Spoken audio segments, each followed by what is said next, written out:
This is Burn the Fat, Feed the Muscle, Inner Circle Podcast.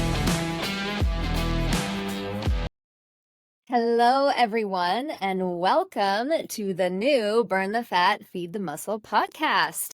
I am the new media director. My name's Amy Geddes, and I am here today with Roxy McLean. Say hi, Roxy. Hi, everybody. Okay, we are so excited to welcome Roxy because she is not only a challenge winner, she won 2 other awards. She won the TNB Turbo Award as well as the Consistency Award, because this is not just her first challenge, the 2024 January challenge, correct? That's right.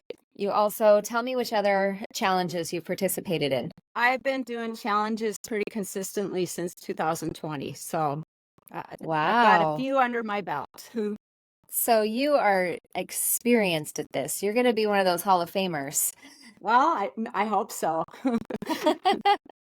I love it. Okay, well, tell us a little bit about yourself.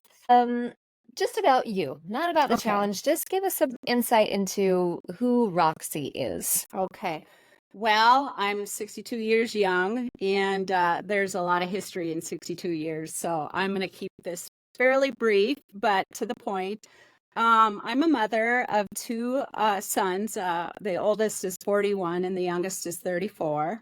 The youngest just got married, so I have a beautiful daughter-in-law. And I'm also a pet mom. I have an Aussie Doodle who's 8 years old, and she acts like she's 2. And so she's full of energy, and actually that keeps me moving a lot. And my professional career was pharmacy. I just retired from a 33-year-old career in pharmacy, and I've taken on different jobs like that had to do with health and wellness with people. And I'm currently working in a field that is doing that full time. But I decided that I was going to retire or take a leave from work for a little bit and just do things that I enjoy. Up until a year ago, I lived in a very rural area in North Dakota. I used to tell people that to get a gallon of milk, it was a 75-mile round trip to get a gallon of milk. Is that for real? It is real, and it's just a really remote, isolated area. I moved to now the largest city in North Dakota, and there's conveniences on every corner, it seems like. And the biggest convenience that I love is there's an airport about 30 miles from me. So, that's nice. Part of who I am and what I like to do is I like to travel. And so every opportunity that I get, and when the finances are there, I will try and go somewhere and do something. And so other than that, I guess I like kayaking. I like everything outdoors. I'm an outdoor person, and I love to bike. I just love walking. I love nature. So that's kind of a condensed form of who I am. I love it. You are just living life. Where's your most favorite place that you've traveled to? I would say last year I went to the Holy Land. I went to Jerusalem. So far, that's the biggest, most heart-warming, inspiring place that I've ever been. That would be amazing. Let's kind of talk about how you came to know Burn the Fat, Feed the Muscle program. You've been a challenge enterer and completer since 2020. When were you introduced to Tom's program? Okay. Well, it actually goes back to when I had my children. I was 28 and had my first son, and I put on the 50 pounds, and I never did lose it. And 8 years later, my second son came along, and I put on another 25 pounds plus some. And so a lot of people don't know that I once weighed 265 pounds. And I never would have guessed. Yeah. And it was at a time during my life when I was opening up a pharmacy business. I was a healthcare professional, and I didn't want to be fat. I didn't want to, have this appearance of not, living a healthy life. And so I knew I had to do something. It was a time of stress in my life. I found out I had hypothyroidism, so I was put on medication, and that and the stress, I lost over 100 pounds. I don't think it was the healthy way to do it. It came off pretty fast. And I think that, I did start walking. I do remember that. I started doing a lot of walking, but I didn't eat right. And I think the weight loss, I probably lost a lot of muscle. So just being in the industry and reading personal development books and stuff like that, I wanted to have my body fat tested. So I actually came down to Fargo, and I was able to do that. And I was probably 148 pounds, and he told me I had 33% body fat. So I was like this skinny fat person. And he told me, I didn't need to lose weight, but I needed to put on muscle. And so I remember going to Barnes and Noble that day, and I remember picking up the Burn the Fat, Feed the Muscle book. And, just like everybody else, I took it home and I read it, and I completely agreed with it. I felt like, this is what I needed to do. I needed to start weight training and start focusing on fat loss. And that was probably 2014. You lose that kind of weight and you're so fearful of gaining it back. And I just got caught up in this wicked diet mentality, going up 20 pounds, coming down 20 pounds. And so I spent a few years waffling and not, into the program at that point. I tried a few personal trainers. I just tried to get that movement going. It wasn't until 2018 where I joined the Inner Circle.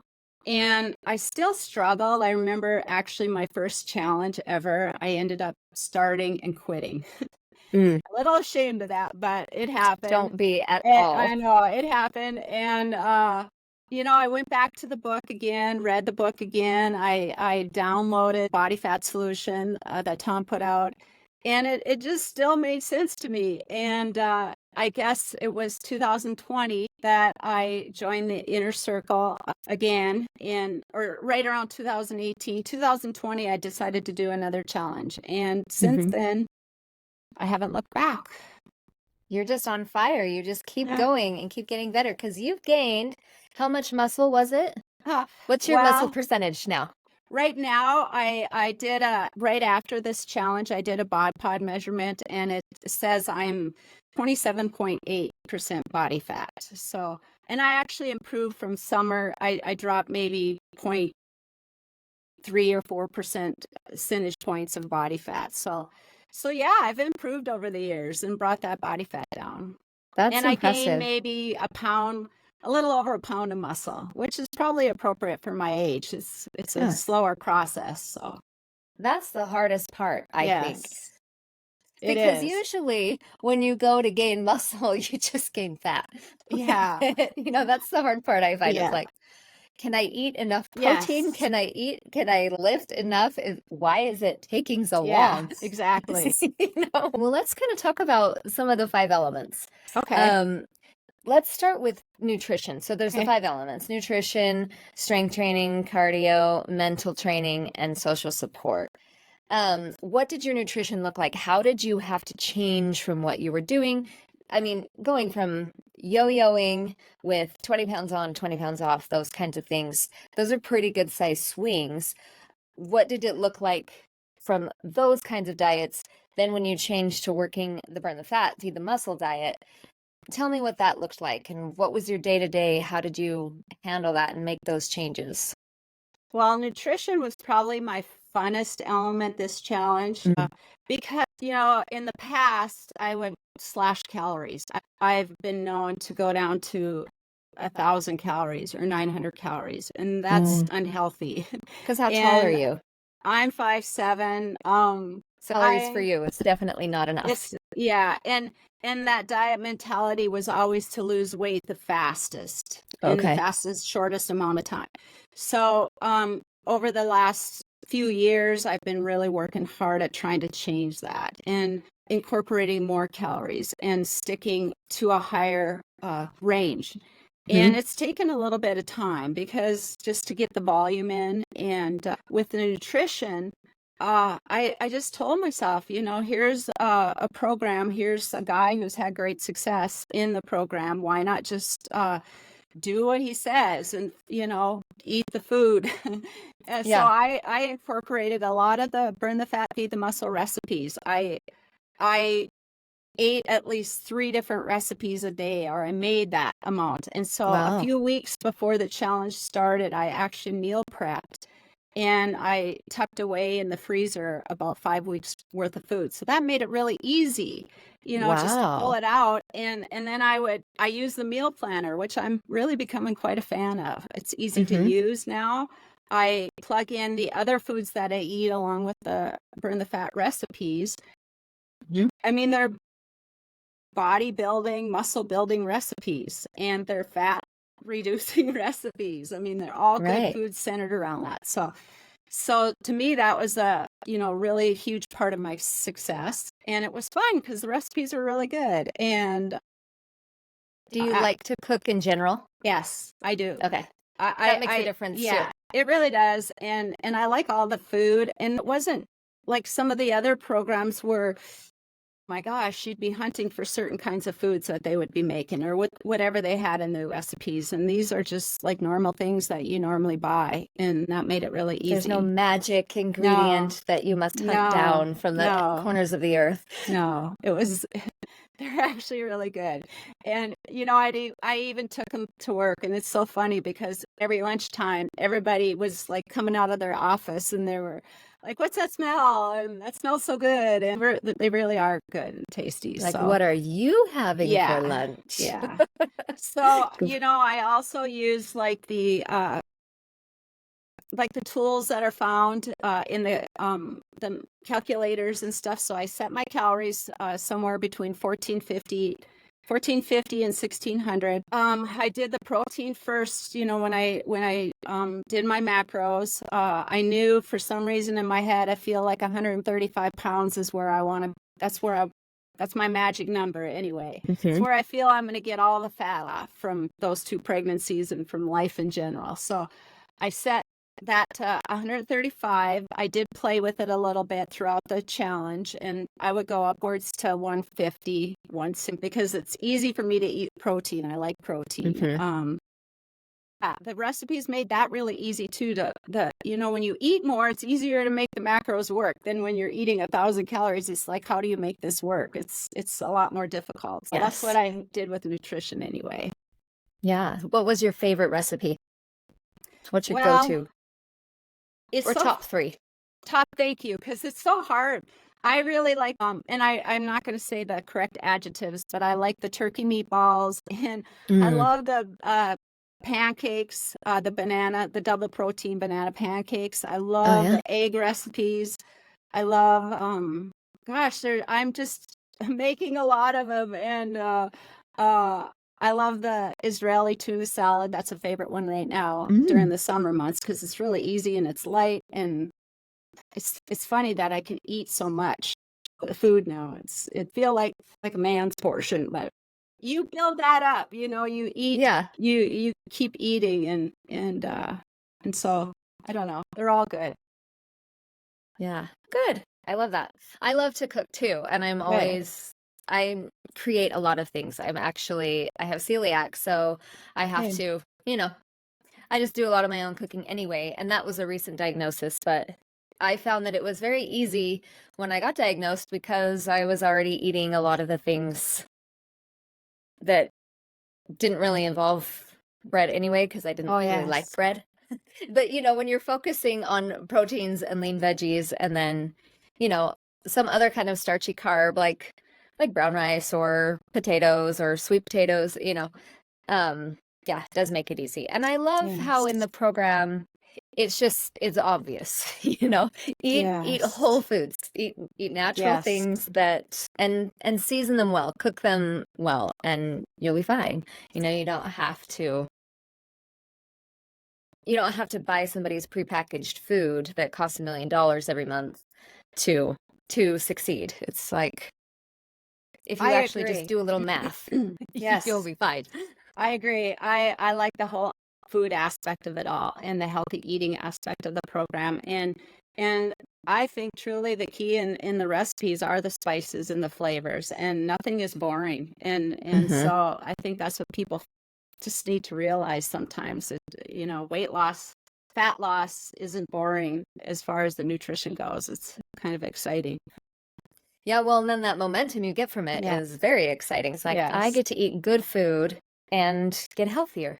Well, and my mom's funny. She's always like, "You don't eat anything that tastes good." I'm like, I only eat things that taste good. I'm not going to eat it if it's like if I don't want it, you know. Exactly. I'm like I actually happen to like vegetables, you know. Yeah. But well, she probably wouldn't appreciate me saying that. Taylor, cut that out. Yeah. Sorry, Mom. Sorry, we disagree on food. It's okay. Okay, well, let's talk about your strength training program. I understand you were combating some injuries as you were in the lifting and muscle building. Let me say that again. I understand you were battling some injuries that made your resistance training a little bit more of a challenge. I was. And I was thinking about resistance training, and resistance training has kind of been my weakest link or missing link throughout the years. And so I'm sort of a newbie at it. So I might say something silly or the wrong term. So, just help me out with that a little bit. Oh, you're good. But yeah, I did the new body workout, the turbo, and Mhm. I came into this challenge with some lower back muscle injury and soft tissue injury. And Yeah. I was healthy during the summer, and then just silly me moved some furniture and pulled some muscle, and just had some soft tissue damage done. And so I had to, when I did turbo, I just started with the muscle portion, not the strength portion. I, Hmm. set a set amount of exercises. I think I did about 10. So I had about 5 supersets, and I took it Okay. easy at the beginning. I took it easy for maybe the first month, but I progressively increased my strength in the weight that I used. Mhm. I did probably the first 6 weeks, probably about 3 sets. And then towards the end, I was up to 4 sets. And I was That's great. doing anywhere from 12, 15, and then I would just keep moving, up to 18, if I could. Reps. Yeah, reps, if I could. Okay. I Yeah. maximize that versus picking up heavy weights. And Mhm. I have a shoulder injury that occurred almost 10 years ago, a broken shoulder. So I'm kind of limited in my right shoulder a little bit, but that Mhm. even is gaining good strength doing resistance training. So, Yeah. um, yeah, I always said I just need to kind of fall in like with it because it's Uh-huh. never been part of my fitness routine. But I am really enjoying it. I really enjoyed it a lot, this challenge. And I did turbo before, maybe a few challenges back or a few years ago, but I didn't get the results. And that was because of the nutrition. So when I Mm. combined them together, when they were perfect together, boy, I was shocked at the results I got. And I didn't really see them until the end. It's just like you got to hang in there Really? because they didn't. I mean, I could tell something was changing, but Mhm. when I took those photos, I was like, wow, that was a pretty dynamic change for me Well, that's because so rewarding. it was. I finally seen that body recomposition that everybody desires. So that was Yes. rewarding. There's a reason they call it the Holy Grail. Yes. But I love what you said about how you had to hang in there till the Yeah. end. I think that's what a lot of people forget. Tom mentioned this in a recent, I don't know, something or other I read on the website or a letter or something. But, a lot of people get almost there and then they give up. Where if they would just keep going, they would see that success and Yes. feel that victory that comes from just finishing. Yes. And sometimes you got to keep finishing because for you, I mean, you've been doing 4 challenges. You've done, Yeah. 4 4 years of years. these. 4 Yes. years, not just 4 challenges. Yeah. So you started one and didn't complete that, but then you've completed so many since. I have yet to start one to actually enter. All I right, think we I got to just get you on board. I think it's like I just don't want my pictures up.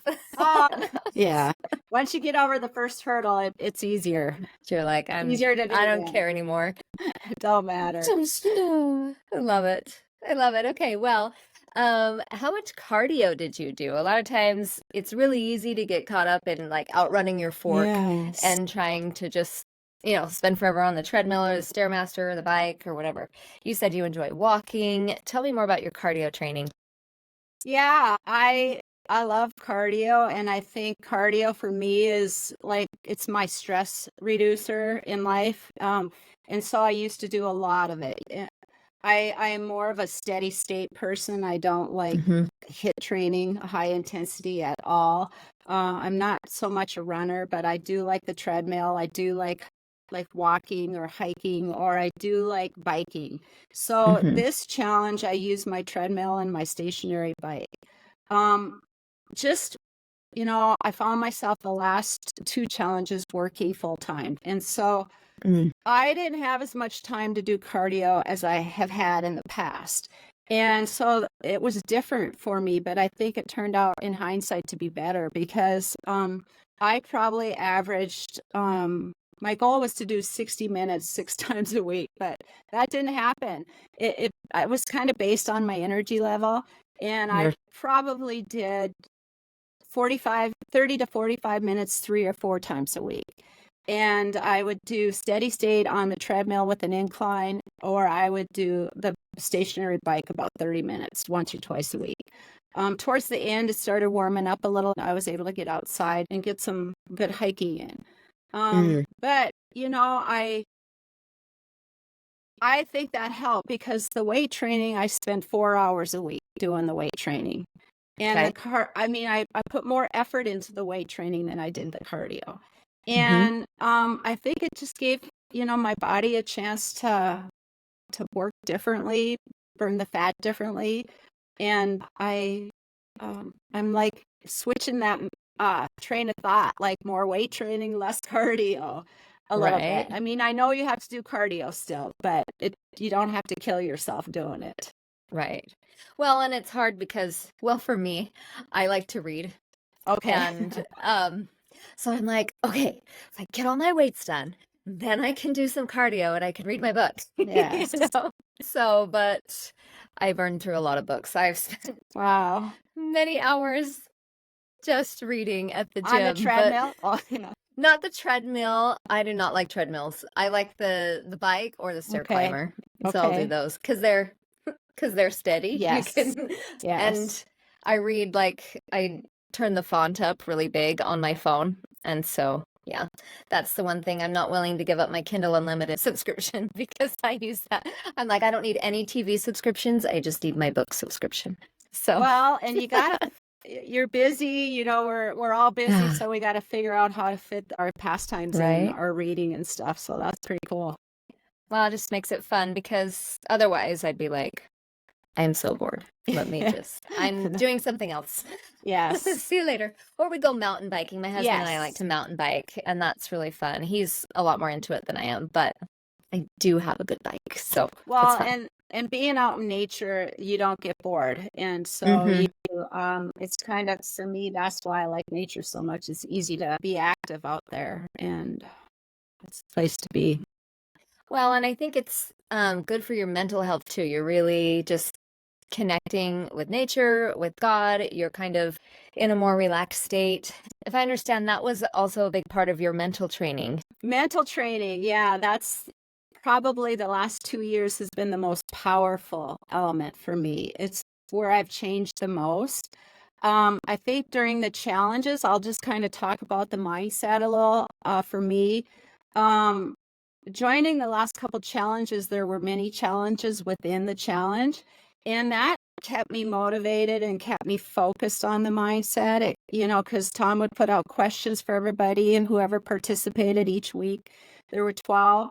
So, Mhm. we were setting goals, we were setting values, what mattered most to us. We were talking about our affirmations, we were talking about visualization. We were doing these exercises where we actually had to write things down and we actually had to focus on these. And so that helped. When I say mindset, I've done a lot of reading too. I like to read too, and I've done a lot of personal development work and a lot of books reading. But my mindset, yeah, it was there, but that for me wasn't where the progress came. For me, the progress came within my soul, and I always call it my soul set. And for me, I had interior work to do. Because I would get to a place during these challenges where I would almost get there, but I could never maintain there. And, Mhm. I started questioning, there was a time in my life where I'm just like, who am I? And I started questioning that. And I just like I got lost somewhere along the way. And Yeah. so I started doing work on my soul deep within. And, a lot of spiritual work and a lot of just growth and healing. And I think that really led to a balance between my mind and my soul. So I got this balance and I started strengthening, my core values, my core self, my inner self. And that started showing up in better self-control. It started showing up in more discipline. It started showing up in more confidence. And I was able to, I've been able to walk through and transform the inside of me deep within, and it's kind of showing up on the outside of me. I So love that. yeah, Yeah. so it's been a combination, but more work on the interior, Well, it seems like you can't have one without the other. you need And they're both. all interconnected. I think what's good for your body is good for your soul Yes. and vice versa. You can't really isolate them because You, if you put negative thoughts into your mind and you're always looking for the worst things, that will show up on your face. It will show up in your yeah. body. It will show up in how you treat yourself. And I think the biggest thing for me that I find talking to other people is when we have a lapse in control, particularly with food, because that Mhm. seems to be the biggest challenge. Where we live in a world where everything's available, there's no limits, there's no reason you can't eat whatever you want whenever you want because everything is available. Mhm. So, in a world like that, when you're trying so hard to be disciplined and you have a moment of failure, the biggest thing is the disappointment in yourself, I think. Or for me, is like, why did I treat my body that way? I know my body is a gift and I need to take care of it. Why am I doing this to myself? And then it kind of can make this spiral of all the reasons, why didn't I do that? Or I'm not this, or I'm not that, or I need to do this. And it can become a really devastating mental state to be in. So I think we really have to watch that so that we don't let our minds deteriorate, which will in turn make our bodies deteriorate. We really have to take care and watch the internal dialogue more than anything, I think. Yes, I agree with that. And along with those lines too, I think we all have belief. Otherwise we wouldn't enter the challenges. There's a part of us that believes, but Mhm. it's not until we have the faith. And there's a Mm. difference. And you have a belief, think of it like that's more my mindset. I'm believing that Mhm. I can do this. But inside my soul, so yeah, you need both. Like inside my soul, I built faith, and Mm. I have worked on that aspect of my soul. And with faith comes action. And you can't have faith unless you have action along with it. It just doesn't happen. Right. So that's kind of where I see the two melding together. And you have to have both. You have to have belief and then build on it by doing the action. And then the faith comes through, and then there's hope, and then you see changes, and it's all good. So I love that. yeah. Yes, I believe faith is That's is a good. real physical Yeah. power. Yeah, it It's not is. just a nice idea, but No, I think in its most basic form, it's a positive attitude. But when it's really put into action, it is powerful. it It's a real thing. it It really is. is a physiological thing that that makes things happen. Yep. So okay, well, social support. That's the other element. Sometimes I forget about that. But who was your social support? Was it the inner circle? Did you have people in your life? Who were you accountable to? Social support is like the everlasting support, and it is the inner circle, quite honestly, because I have supportive friends and stuff, but if they don't see how much it means to me, or they do, but yet they don't always agree with what I'm doing, or they think you could take a break, or you're too skinny, or you're this, or you're that. And so I find that the inner circle has been throughout the years my everlasting network of people that have helped me not gain that 100 pounds back, because they understand what I'm working on. They understand because they're doing the same thing. The the the network of friends I've met, like about 4 or 5 different ladies that I've been on teams with, and they become like sisters from a different mister for me, and and we become close throughout the years. And there's a few other people that have really motivated me to work on change within the inner circle.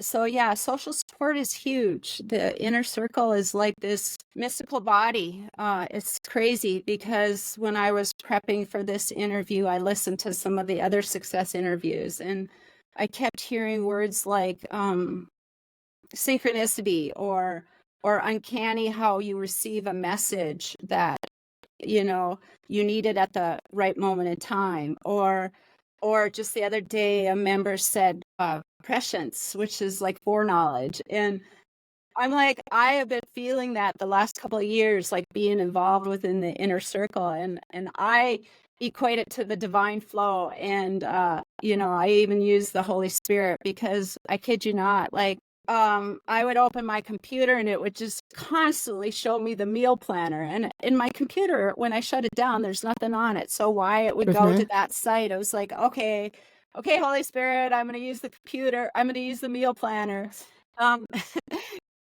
Message received. I mean, it has this mystical divine flow to it. And one of the success stories that I listened to, I think it was Brenda Smith's, and it was powerful because she used the 10 commandments, her 10 commandments on her success.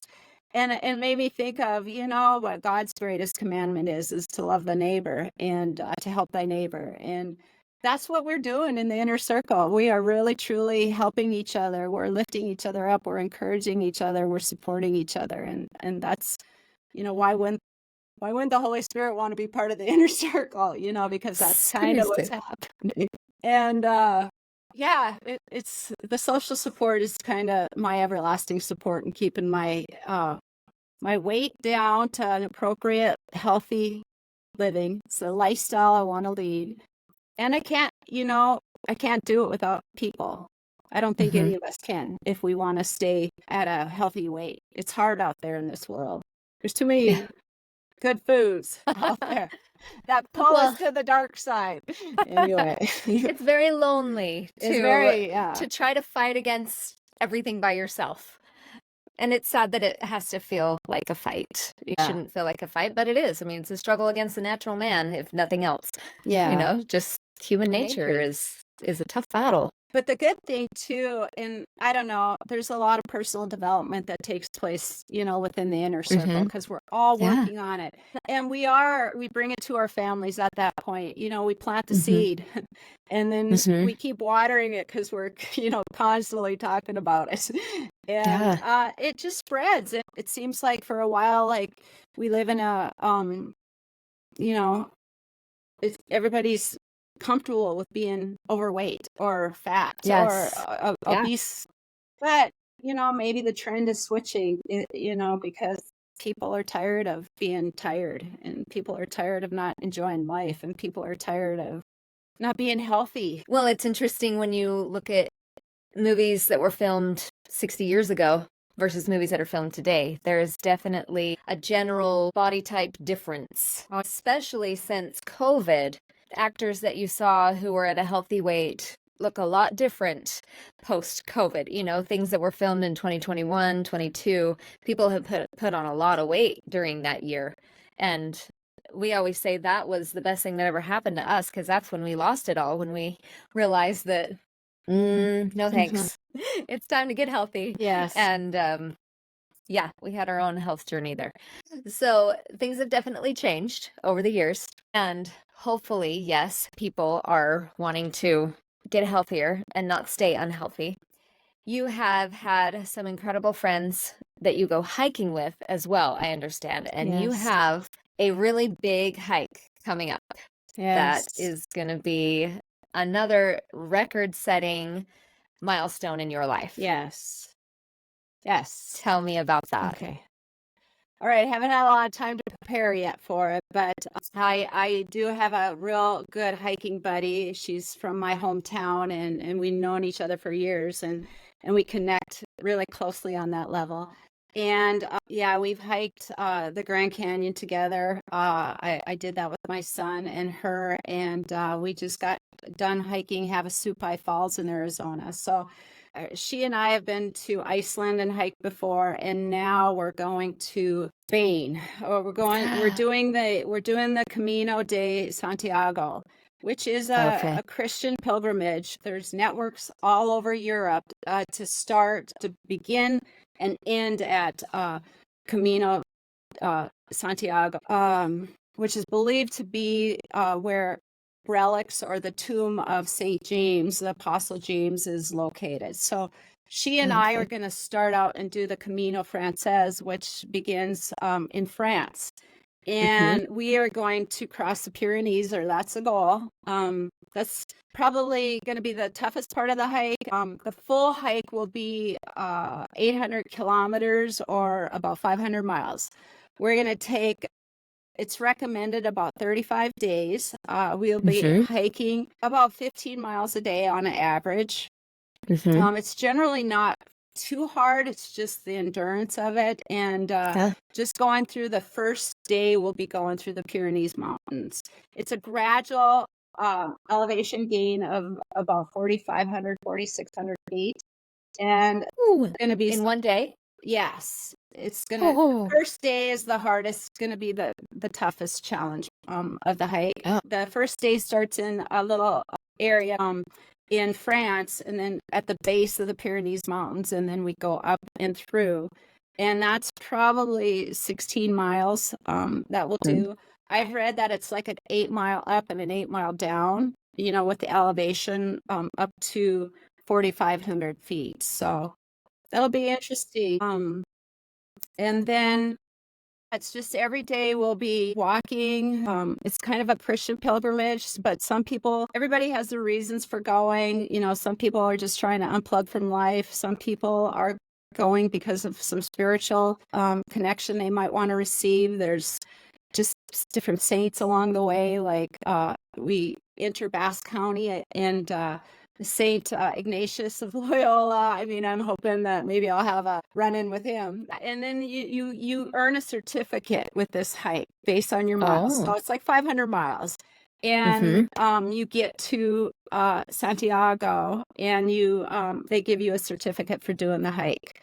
And wow. Yeah, we're looking forward to it. It's going to take place. We're looking at the end of May, first part of June, because my friend is going to be a grandmother soon, like in July, and she wants to be home for that first birthday. And so we're going to go mid-May to all of June next year. Oh, next year. Next year. So that's my goal. I was thinking next week. No, that's my goal, is to just stay plugged in all year long, and just to continue to improve my strength and continue to improve my endurance and hit my goal, my 22% fat goal. It's my goal. Yeah. Oh, that's so amazing. Wait, do they have food along the way, or do you have to bring 35 days worth of food? No, it's all set up. There's a lot of hostels, or baroques or something they're called, or hotels. There's a lot of different places for food. They have great food to start with, and food throughout. Oh, nice. There's decent wine. So yeah, it'll be an experience that way too, a whole cultural Yeah. experience and a whole, just diving into their cuisine and their countryside. A lot of cathedrals to see along the way. And again, I haven't really had time to map it all out. When I am taking that leave in July, and that's my goal, is just to really focus on that hike. So, That's going to be so yeah, neat for you. yeah. Oh, I'm excited for you. And look, now Thanks. you're all in really good shape so that you can handle something like that, Yeah, right? I think so. Life goals. Yes, for sure. Oh, well, Roxy, it has been a pleasure to get to know you and to hear your experience and your journey from all the 5 elements, from Burn the Fat, Feed the Muscle. And I love how you've taken them and incorporated them deeply into your faith and your lifestyle and all the things that you have going on. It just seems like it's working together in one whole. And it's so inspiring. I'm so glad that you No. came on the show today and were willing to talk with us and share your secrets, share your strategies. Is there anything else you want to add? No, I can't think of anything right now. I just really thank you. Thank you for making this easy too, Amy. It wasn't as hard as I thought it was going to be. So thank you. Well, it's just a pleasure to talk with you. Yeah. So, all right. Well, if you're listening and you want to join the next challenge, you can find us at burnthefatinnercircle.com and you can see Roxy's story there. You can also find us on Facebook, Burn the Fat Inner Circle. You can get Tom's book and read it. If you haven't ever read it, you should start. It's valid every bit as much when it was first published as it is today and still going strong. So thanks for listening. Thank you, Roxy, for Thanks, being here. Amy. And we'll see y'all next time.